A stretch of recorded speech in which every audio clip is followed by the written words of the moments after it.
Ultimately, if your viewers don't connect to the stories, it doesn't really matter what you shoot on. It doesn't really matter how big your production is. It just doesn't get through. The second part of it is how you make that story come alive. Traditional South Indian coffee. This is my own blend. It's not a store-bought ready powder. It's Bangalore blend. Bun butter jam and one filter coffee. I still haven't found what I'm looking for. Well, this epic song by U2, released in 1987, part of the Joshua Tree album, summarizes my state of mind at this point. Welcome back to another vlog, and today is a work from home sort of a work day. So for the last few months, I've been working on trying to build my team. And maybe when I say last few months, I'm talking about the last 2 or 3 months. And I've met with some amount of success in doing so, but I still have more seats, more positions to fill here at Food Lovers TV. So over the last couple of days, I've put out some posts on Instagram, LinkedIn, Twitter, etc., saying that we're looking for editors. So for those of you who've been following my work, you know that my genre of videos or vlogs is largely very focused on storytelling. And that's something that I'm a big believer in, whether it's in our food vlogs, our travel vlogs, motor vlogs, or just general day in the life sort of vlogs, conversational vlogs, etc. Because I think when you have stories being told, I think people connect to the stories, people relate to it.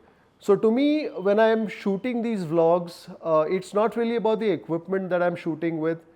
It could be, a Panasonic GH5, very good, very stable Leica lens on one end of the spectrum, a Sony a7S III, or perhaps even more basic sort of setups like a Sony ZV-1 or the GoPros that we use. We have the 8, we have the 10, we also have the Insta Go-Tos, or my latest toy, the phone. So to me, it's not really about the equipment or even the level of production.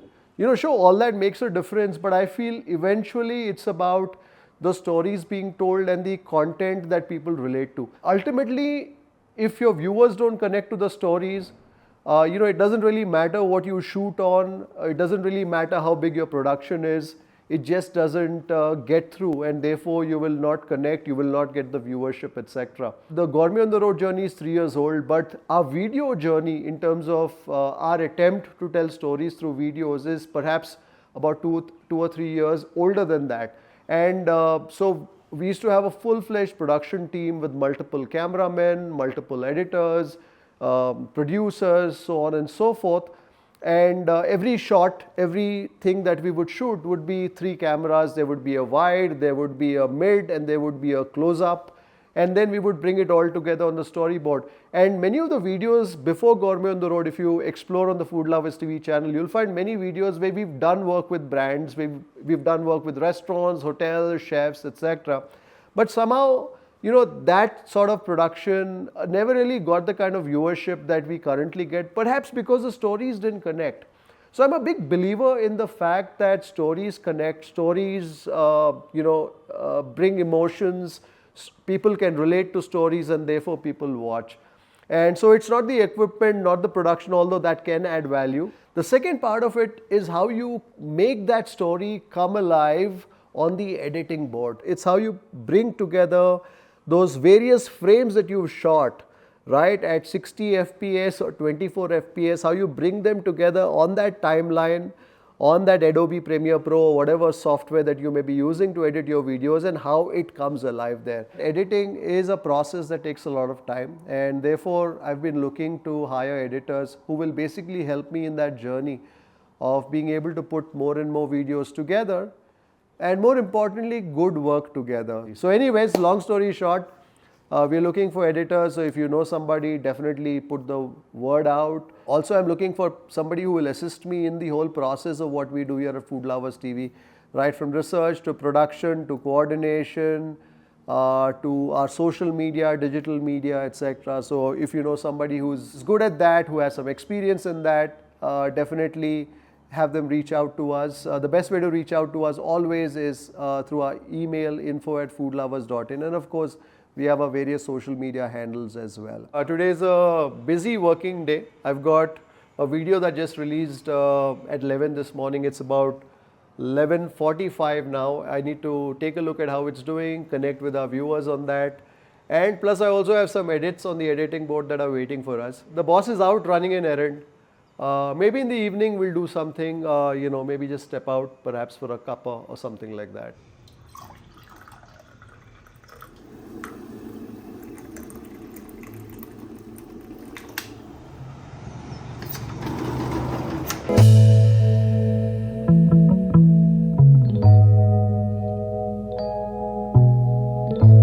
And one of the bonuses of working from home is that you can really relax, lounge, and one of my favorite spots at home is this balcony.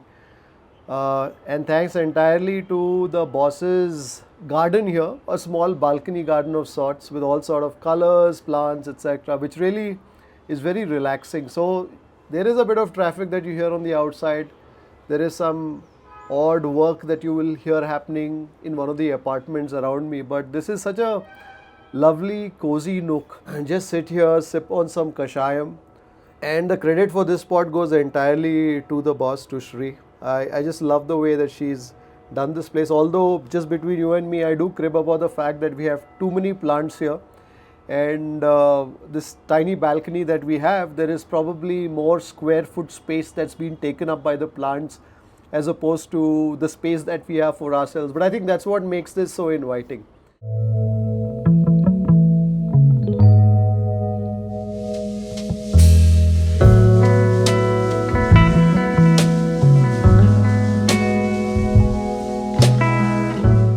That Tara chili spice is slightly registering to me in this chicken biryani. I think on that note, we should say hello to that mutton biryani. And perhaps if the green chili gets a bit to you, that's also where this onion and yogurt raita will come handy. Many times I have people who tell me that the videos, when they watch our shows, they can't help but feel very hungry. Well, to be honest, sometimes it happens to me as well. So I've been now editing for the last hour and a half. It's about 1:30 and I still have an hour and a half to go before I break my fast.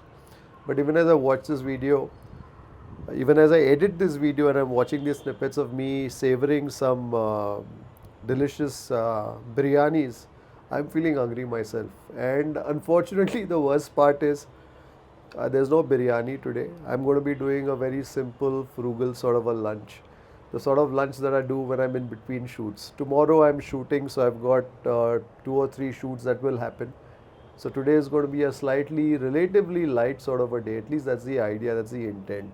As opposed to the mutton, there's not enough fat that the chicken has. Of course, there's some nehi, some ghee that goes on the top.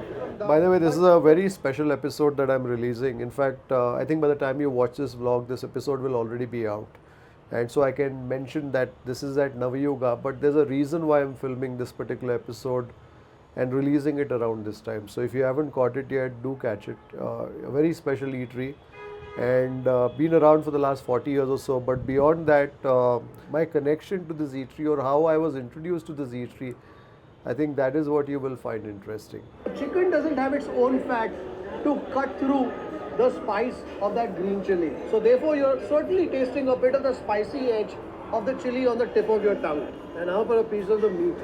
But honestly speaking, sometimes I feel I get too much credit for the work that's already done by the people who are showcasing all that food. So for instance, at this place, Navayuga, they've been doing this biryani in a particular way for the last 40 years. They've been cooking the biryani only on a wood-fired stove. They still believe that wood-fired stove, that wood fire brings a certain element of flavor to that biryani, and they will do this as long as they can. So I'm only fortunate to find these stories to tell, and the fact that many of these people are willing to tell me those stories and willing to tell me what goes into the making of what they do, and are happy to share all of that with me. And I think that's the reason why the show is richer. Not because of me, just because of the work that these people have been doing for years on end. I ordered my dishes, but they said you have to try the fry too. And he said ghee roast, the magic words that appealed to me right away, and there's a mutton fry. Well spent all afternoon editing, so I thought step out for coffee, not just me alone, but also with the boss. Since she put up with me at home today, I thought I'll treat her for coffee. Yeah, are you excited about coffee? Yes, very much. You don't sound too convinced. If you ask questions like that, then I have to say yes only, right? So we're actually going for coffee to a place that wrote to us. This is called Coffees. The place is called Coffees. I think they earlier had a Darshini somewhere else.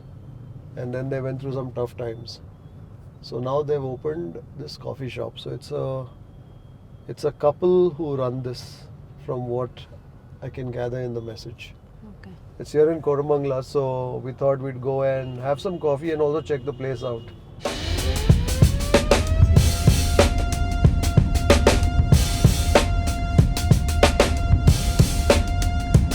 Hi, can I have a cup of coffee? Sir, how are you, sir? I'm good.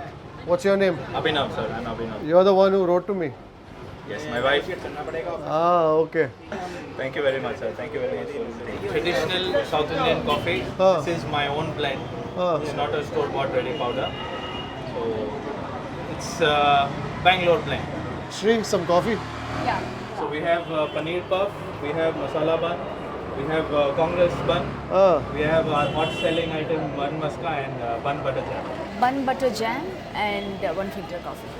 What butter you use? It's almost like buttercream. It's not a traditional Amul butter which is salted, or unsalted. It is sweet.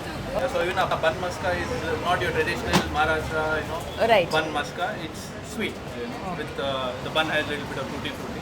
Okay. Gives that little crunch. so it's a sweet bun. You make the bun or you get the bun? So I have a small baking unit. Oh, really? Cousin run it. So you make the bun even? So Ah.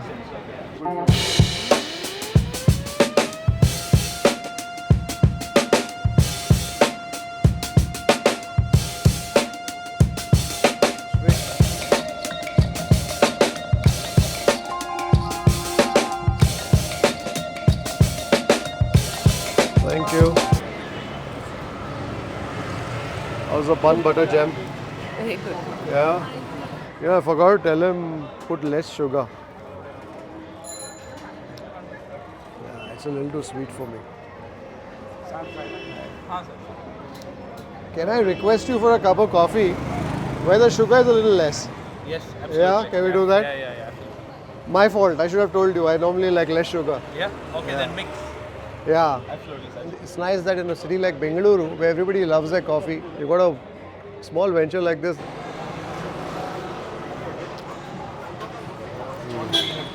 How's the coffee? Nice. Very Yeah. good. Good coffee. Good filter coffee. So what's heartening is that in Bengaluru, there's a Darshini everywhere. And then of course you have the high-end cafes, the coffee shops. And in the middle of all that, you've got a small place like this that's trying to do some good coffee. 15 rupees of coffee, got some good bun maska, bun butter jam, things like that. Lot of other things also like veg puff, baked samosa, egg bun, egg puff. There are many dishes are there. So when you come in the evening, you can have a cup of coffee or you can have chai, lemon tea, cold coffee, hot chocolate, There's some lovely jam. There's a mixed fruit jam. mixed fruit jam. It's very good. It's like a buttercream. Yeah, It reminds me in the old Irani cafes in Mumbai, yeah. you have these cream rolls. That's the sort of cream that they would stuff into that. Very sweet though. No, the coffee balances that. Yeah. Very exciting. I always wish that you would visit my new outlet. And thanks to my wife. She wrote to you and you. Yeah. We were sitting at home today. I said, let's have a cup of coffee. So I remembered your message. I am over the moon. Thank you. No, pleasure is mine. So how's it going? So it's doing very well. Happy, so everyone's liking coffee here. My blend. What's in the blend? Is it Robusta? It has a blend of Robusta, Arabica, and Peppery. Okay. In the overall collective ratio of 80-20. 20 is chicory. 20% chicory, 80% coffee. So how did you get into this? Sir, I had a restaurant Oh. and just before COVID, just after COVID, we shut down. It wasn't that exciting like before. During the second lockdown, so I was thinking, maybe I should do something like this, where focus on coffee and always liked coffee from childhood. Yeah. Nice. So you and your wife, Yes. so both of you run it. My wife's a home baker. A home baker. Yes. So she's a cake artist, and in this venture we are here together. Wonderful. It's nice to see the spirit of enterprise, especially with traditional products like these. Yeah. Right? That's what I find most heartening. The other coffee place that comes to mind is Nama Filter Coffee. Right. We've been to their place in Jayanagar, and I've also been to the place in HSR. So even there, they're doing so many things to promote the coffee tradition. Of course, there's a lot more. Like Coorg and a lot of coffee production, right? Yeah. In Karnataka. So That's right. So you got to celebrate what you have, and I think that's what these coffee enterprises are doing. So more power to them, and I hope they do well. So if you are in and around Koramangala, check out coffees. They do a nice, simple coffee which hits the spot, does its job, and some traditional tindi with that. bread butter jam. Bread butter jam or and something else. Muska bun. So anyway, so that was our coffee date. Yeah. Yeah. On the streets of Koramangala. Anyways, I think I'm going to close this day in the life vlog right here. If you enjoyed this vlog for whatever reason, give it a thumbs up. If you haven't subscribed to the channel already, do consider subscribing. And we'll see you on the next one. Bye. Bye bye.